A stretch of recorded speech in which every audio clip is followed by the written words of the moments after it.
지난해 1.23 불법 계엄 당시 관사에서 휴식을 취하고 있던 국군 방첩사령부 대공수사단 소속 최진욱 소령은 비상소집 문자를 받고 부랴부랴 부대로 복귀했다. 그날 밤 그는 한동훈 체포조장이란 명령을 받고 부대원 4명을 이끌고 국회 쪽으로 향하라는 지시를 받았다. 국회에서 경찰과 만나 한동훈 당시 국민의힘 대표의 신병을 인계받은 뒤 수방사 구금시설로 이송하라는 지시였다. 하지만 최 소령은 이 명령에 순순히 따르지는 못했다. 지시는 신동걸은 이재명을, 최진욱은 한동훈을 일하는 요지였고 체육관에서 장비 챙겨서 국회로 가라는 말이 전부였다. 체포 명분이나 법적 근거는 전혀 설명되지 않았다. 그는 이 황당한 지시의 실소를 터뜨리며 계엄, 포고문이 포고령 위반자는 영장 없이 체포할 수 있다는 내용을 담고 있다는 이유만으로 바닥에 버리기도 했다. 체육관에서 포승줄, 수갑 등을 챙길 때도 그는 속히 움직이지 않았다. 일부 부대원과는 이게 진짜 맞는 거냐며 의구심을 나눴고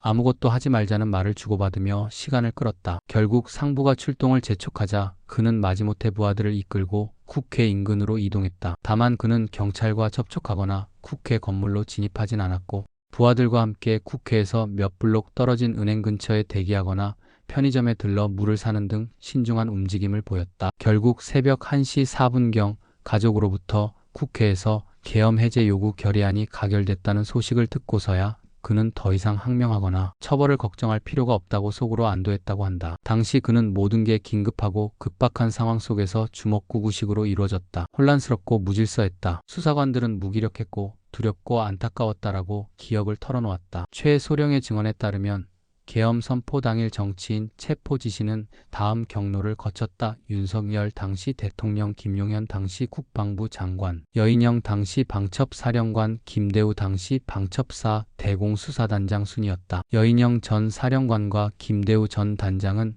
일부 정치인 체포 명단의 존재를 일부 인정했지만 윤 전 대통령과 김용현 전 장관은 여전히 모든 혐의를 부인하고 있다. 이후 윤 전 대통령은 7월 10일 재구속된 뒤 13회 연속 내란 혐의 재판에 불출석해왔다. 그러나 26일 열린 특수공무집행방해 혐의 첫 공판에는 불출석을 멈추고 법정에 섰다. 그는 보석 신문에서 1.8평 방 안에서 생존하는 것조차 어려우며 재판 출석 자체가 힘들다며 석방을 호소했지만 법원은 이를 받아들이지 않았다.